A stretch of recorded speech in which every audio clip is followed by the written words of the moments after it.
Je crois aux forces de l'esprit. Bonsoir et bienvenue, c'est Pendant le 20h. Il est l'auteur de cette rentrée littéraire 2018 avec son roman Massacre des innocents. Le maverick des lettres corses selon Sébastien Bonifay, Marco Biancaril est sur notre plateau avec Sébastien Bonifay. Marcel Petriche lui prendra le large en BD avec Géronimus de Pendanx et Dabitch et L'Albatros, la croisière de la peur de Deborah Scaling-Kylie et ce sera notre focus. Bonsoir Marcel. Bonsoir. Bonsoir Marc Biancaré et bonsoir Sébastien Bonifay. Bienvenue chez vous, j'ai envie de vous dire. C'est gentil, merci. Bon, merci à vous deux d'avoir accepté notre invitation. Alors Marc Biancaré, vous publiez chez Actes Sud Massacre des innocents, c'est votre dernier roman, où vous nous racontez l'histoire vraie du Batavia, ce navire de la compagnie néerlandaise des Indes orientales qui fit naufrage en 1629 au large de l'Australie et dont les survivants, réfugiés sur un archipel, finirent par s'entretuer, contraints ou encouragés, selon, par les délires d'un homme, Géronimus Cornelis. Alors voilà pour les très très grandes lignes. Cette histoire, elle a été maintes fois romancée, chroniquée, racontée, mise en scène aussi dans un opéra. Qu'est-ce qui a fait que vous vouliez vous en emparer et qu'est-ce qu'il restait à raconter de cette histoire ? Eh bien, à ma connaissance, justement, elle n'avait pas été tellement romancée.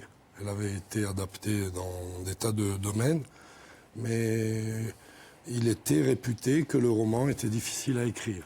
Et donc, c'est un peu ça qui m'a motivé. Très bien. Ouais. Et en fait, il y avait des tas de choses à raconter. À partir du moment où on s'empare d'un fait historique et qu'on est auteur, on cherche à faire confronter cette réalité à la vérité de l'imaginaire. Voilà. Et c'était ça qui m'intéressait, c'était de développer mon imaginaire en exploitant, en fouillant les aspects damnés du personnage central, qui est Géronimus Cornelis, et puis les mécanismes qui mènent à un scénario de barbarie comme celui qui s'est déroulé sur ces îles.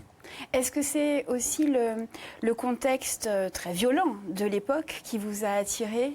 Les valeurs morales ou religieuses à géométrie plus que variable ?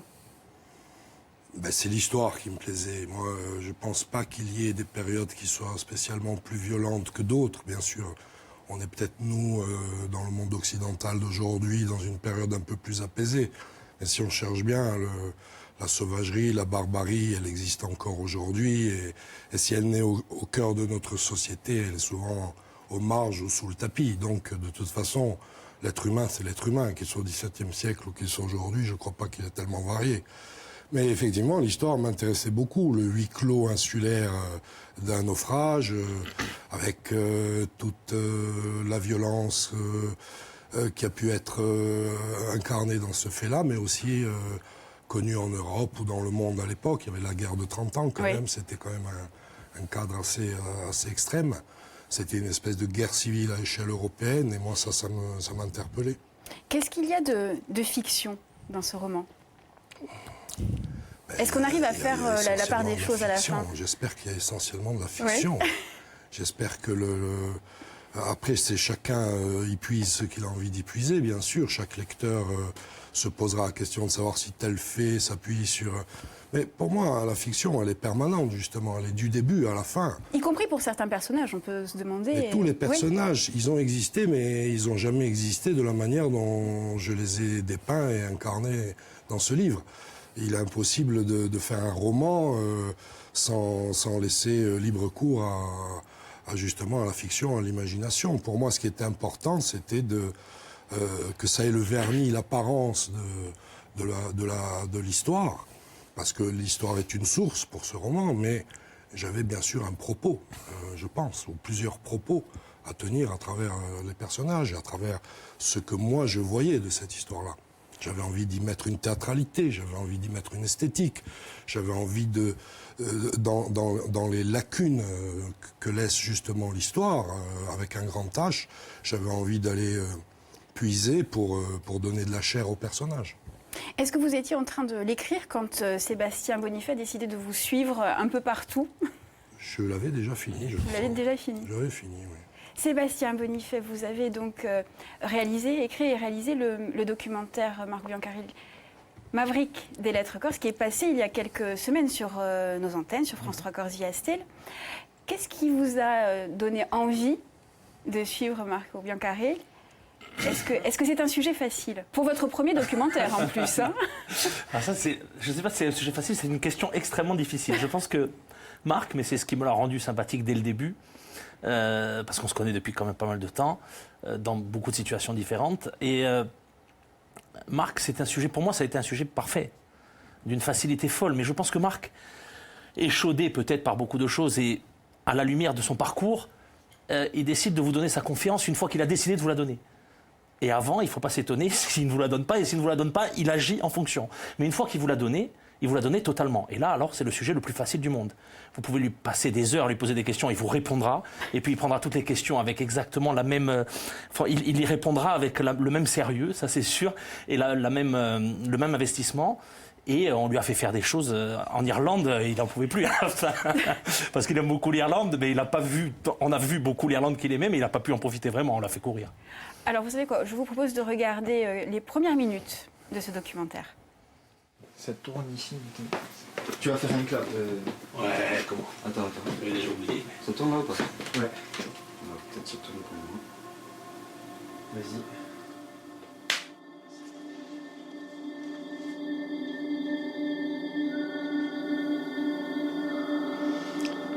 Vicchergo di Cissade son Vilano ao momento di principiare lettura di sto libro. Vi domando di un'offenda mica con vostra presenza inopportuna in 6 pagine.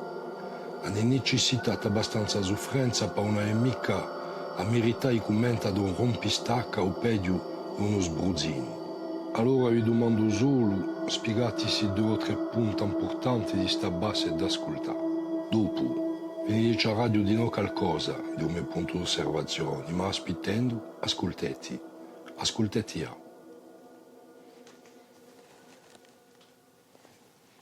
Si vous voulez, je vous le relis une fois celui-là.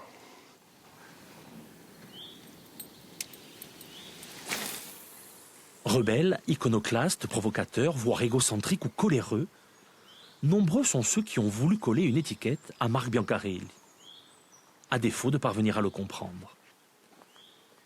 Aux États-Unis, au XIXe siècle, on appelait les bêtes qui ne faisaient partie d'aucun troupeau les Mavericks.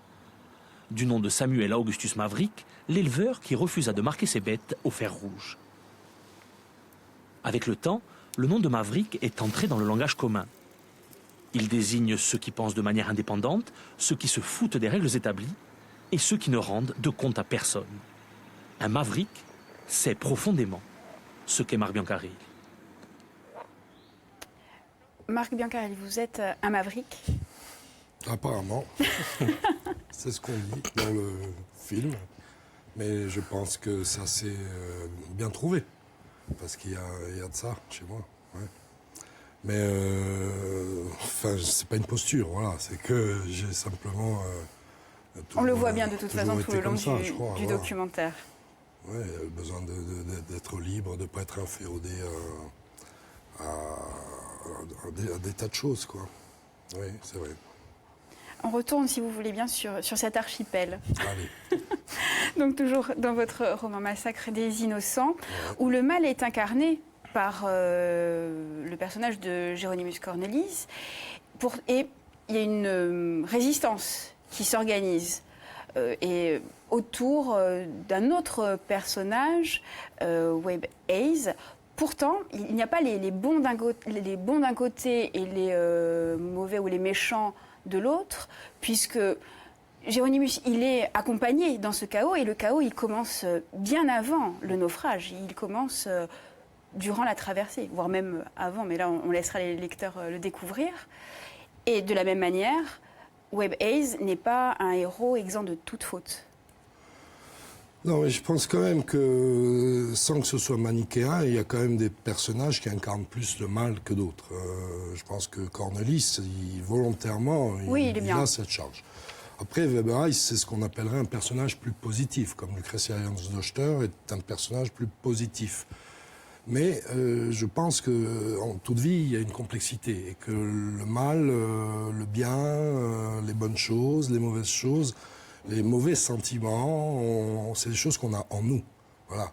C'est pas spécialement une personne qui va l'incarner plus que d'autres. Et puis les parcours de vie, surtout dans certains contextes tourmentés comme les périodes de guerre et de graves crises sociétales, ça peut favoriser les aspects noirs de notre personnalité. Moi, ce qui m'intéressait, c'était surtout de montrer que Hieronymus Corneille, c'est pas le diable. C'est quelqu'un qui a été détruit, qui a été déchu, oui, par son parcours. Il est devenu un minable et est devenu cet être assez il s'est éveillé au mal. Oui, il a eu en amont de cette histoire sur les îles, il a eu tout un parcours qu'il a construit. Comme les personnages maléfiques de nos sociétés d'aujourd'hui ont aussi un parcours en amont qui peut expliquer parfois ce qu'ils sont devenus, sans pour autant l'excuser. Il ne s'agit pas d'excuser, il s'agit de comprendre qu'en chaque démon, il y a une part d'humanité. Voilà. Vous nous dites qu'en fait, personne n'est innocent, au final.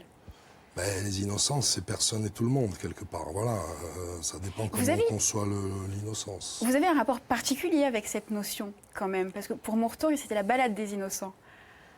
Ben, parce que c'est un des thèmes récurrents chez moi, mais c'est pas quelque chose... Vous voyez, quand on commence à écrire, on se dit pas, tiens, je vais écrire sur la fin de l'innocence, ou je vais écrire sur la mort de l'innocence. Je pense que les auteurs, ils sont habités par ce qu'on appelle des thématiques, hein, ou une poétique, je ne sais pas. Et donc, ces choses-là reviennent. On dit souvent qu'on écrit toujours le même livre, etc. Et c'est pas faux. Il y a une part de vérité là-dedans. C'est finalement, on suit toujours un peu la même direction, on creuse toujours le même sillon, et on a besoin d'aller, enrichir cette création sur ces thèmes-là. Mais je me suis pas posé la question au départ de l'innocence quand j'écrivais mon roman, vous voyez. Par exemple, s'est imposée. Oui, elle s'impose d'elle-même jusqu'au titre. Parce que le titre, je ne savais pas du tout que ça s'appellerait comme ça quand j'ai commencé à écrire. C'est en faisant mes recherches sur la peinture hollandaise et flamande, oui. Mais surtout hollandaise, mais aussi flamande du XVIIe et XVIe siècle, que je suis tombé sur ce tableau de Cornelis van Haarlem. Et donc là, c'est comme une révélation. Au moment où on tombe là-dessus, on se dit, tiens, j'ai le titre de mon roman. Justement, vous l'avez construit comme une fresque, en fait. Les chapitres sont des tableaux. Vous étiez familier de ce courant artistique, esthétique ? Pas du tout. Je ne suis pas familier de la peinture de manière générale. J'aime ça. Mais je ne peux pas me prétendre un spécialiste, je mentirais.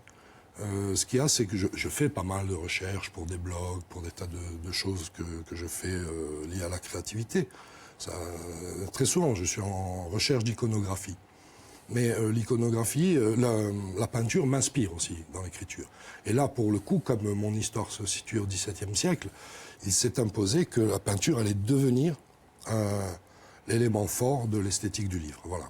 Alors, vous avez mentionné le personnage de Lucrezia, qui est donc la clé ou l'une des clés pour la fin de cette barbarie. Elle voit le mal arriver, elle le subit même lors de la traversée.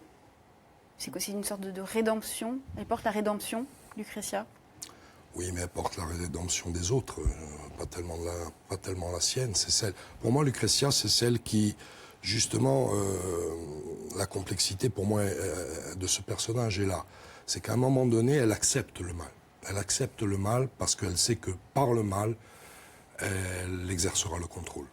Par le mal qui lui sera fait à elle réussira à exercer le contrôle et peut-être à sauver la situation. Et donc, c'est celle qui descend aux enfers, vous voyez. Pour moi, c'est ça. Sébastien, la place de la femme dans l'œuvre dans l'œuvre de Marc Biancaril, en tout cas la femme, en général, c'est un sujet à part entière dans ses livres. Ça serait intéressant, je pense, de se poser cette question et de se pencher dessus. Je pense que jusqu'à Orphelin de Dieu et Vénérande, je pense que les gens ont pensé qu'elle était profondément misogyne. J'en suis même à peu près persuadé. Sauf que c'est... C'est vrai. On vous l'a Oui, dit. mais je pense que c'est une idiotie, enfin, si je peux me permettre, une idiotie totale. C'est méconnaître ce que c'est qu'un écrivain.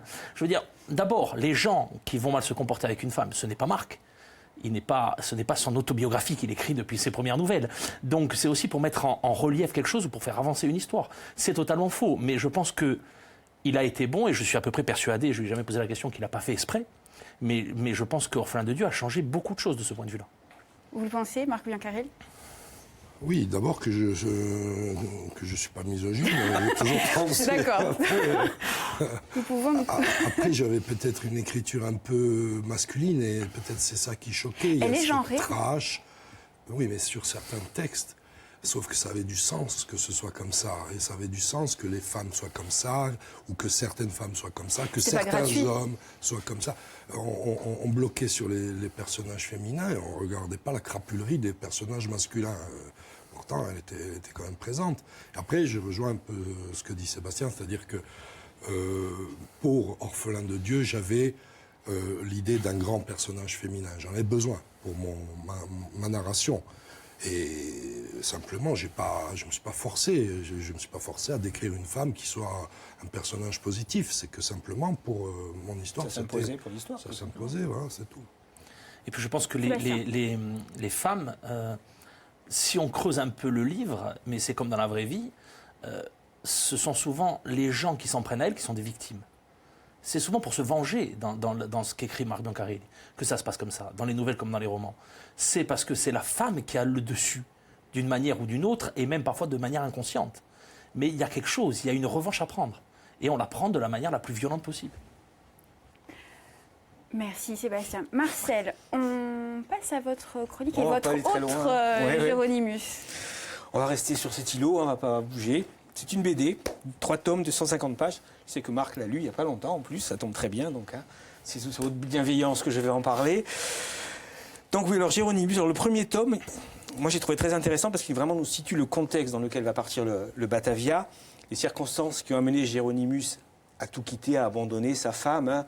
Je ne vais pas en dévoiler, mais il a perdu un enfant, un bébé qui est mort de la syphilis. Ça va aussi nous montrer ce premier tome, la ville d'Amsterdam, l'importance qu'a cette ville prospère, hein, assez tolérante. Ça nous montre aussi les influences, les antagonistes spirituels qu'il y a à cette époque. Tous les auteurs nous montrent ça. Et puis surtout, on va apprendre les conditions de vie à bord du Batavia. Je trouve que c'est un premier album assez intéressant au point de vue historique parce que c'est très très bien reconstitué et que franchement, on apprend plein de choses sur l'époque et surtout, vraiment, je le redis, sur les conditions de vie, la hiérarchie qui se passait à bord de ces fameux navires marchands. Alors, le deuxième tome, on est à bord du navire. Et là, on s'aperçoit, les auteurs le laissent entendre, que c'est carrément la Compagnie des Indes qui a inventé le libéralisme. Hein. Mais en inventant le libéralisme, ils ont tout sacrifié, c'est-à-dire que les marins sont considérés comme des esclaves. Ils doivent se battre contre la gangrène, la vermine, j'en passe, le scorbut, tout ça. Ce qui va se passer, c'est qu'il y a une rébellion, une mutinerie qui va se fomenter. On le voit. On voit un petit peu, dans ce deuxième tome, la psychologie des personnages se développer, notamment, bien sûr, celle de Cornelius. On voit les accointances qu'il y a entre le commandeur, le commandant, ce qui se passe hein, un petit peu entre tous ces personnages, le pourquoi ça va... On est au bord de l'implosion, parce qu'aussi le commandant va tomber malade. Ça va favoriser tout ça. On arrive à l'échouage avec la fin de ce deuxième tome, et là on attaque le troisième tome, et on voit comment Cornelius prend le pouvoir sur les forts et sur les faibles. Aussi, comment il va en arriver à ces massacres, en rappelant que lui ne massacre personne, il ne tue jamais personne. Hein. C'est vrai qu'on le montre, on avait dit comme le diable, mais lui il a les mains propres, entre guillemets. Presque. Presque. C'est le commanditaire. C'est le commanditaire. Presque un petit Hitler ou un petit Mussolini hein, sur cette île. Hein. Voilà, ça c'est des comparaisons qui me plaisent bien. Alors je veux dire, 2 petits mots sur le scénario qui tient en haleine du début à la fin. Vraiment, le scénario, c'est monter la tension. Mais alors, il prend son temps pour faire monter la tension. Hein. Il développe beaucoup de choses. La narration est très particulière, très peu de voix off. C'est très narratif. Ça fait que ça laisse des plages, mais il y a des planches muettes qui sont absolument magnifiques. On revient là, on va parler du dessin qui est en couleur directe, peinture, aquarelle, acrylique. C'est absolument fabuleux. Ce sont des tableaux à chaque fois. On reste en contemplation devant. Il s'est inspiré aussi des maîtres flamands et hollandais de l'époque. D'ailleurs, si on regarde la BD, on s'aperçoit qu'il y a des petits clins d'œil qu'il insère. Il insère des éléments de décor de certains tableaux de l'époque. Donc franchement, c'est absolument sublime. C'est une BD qui ne vaudrait presque que pour les dessins. Et encore une fois, le scénario tient absolument en haleine du début à la fin, même si on connaît la fin. Marc, vous l'avez lu? Non, je vais survoler parce que j'ai tellement lu de choses et tellement écrit de choses sur mes Fallait pas en rajouter. que voilà. Mais on me l'a offert il n'y a pas longtemps dans une librairie à Paris et ça m'a fait très plaisir. Et voilà, aller rejoindre la grande épopée du Batavia dans ma bibliothèque. Il a l'air quand même un peu plus innocent que Non, que le pas vôtre, innocent. non Non. Les massacres, on en parle, et ce qui est une des forces de la BD, c'est qu'ils sont juste suggérés. On ne les voit pas, on ne les montre pas, les massacres. Mais rien que ça suffit pour montrer l'horreur. Marc Biancaril, si je vous dis qu'il y a un petit côté Sa Majesté des Mouches, C'est Ça pas une mauvaise référence, même si c'est peut-être pas ce qui inspire directement le livre, mais c'est en tout cas un de mes livres d'adolescence. Ouais. C'est des thématiques qui moi m'ont toujours parlé. Voilà. la survie. Oui, la survie, l'île déserte, le désert, les grands espaces. Alors l'île déserte n'est pas forcément un grand espace, mais l'océan et la nature de manière générale, c'est quelque chose qui, moi, m'inspire. Voilà. Sébastien. Oui, non, et puis c'est vrai, et je pense que par rapport à Sa Majesté des Mouches, j'y avais pensé moi aussi, c'est aussi parce qu'il y a quelque chose qu'on retrouve même dans ses livres précédents, à Marc Biancaril, c'est qu'est vraiment l'être humain quand il n'a de compte à rendre à personne. Et même dans la société corse qu'a décrit Marc, ça a souvent été le cas. C'est dans Sa Majesté des Mouches, et c'est pareil là, et c'est pareil dans les autres livres de Marc Biancaril. Voilà, est-ce qu'on est meilleur quand personne ne nous regarde, ou alors est-ce qu'on est pire et qu'on laisse la place à ses plus vils instincts? La réponse? Je pense que Sébastien me lit comme il faut me lire. Ouais. Et effectivement, dans Murto, où les personnages, finalement, il y a un absent dans Murto, on n'en a jamais parlé, mais il n'y a pas de justice, il n'y a pas d'État, il n'y a pas de droit. Voilà, tout simplement. Et ça, c'est une donnée assez permanente de mes bouquins.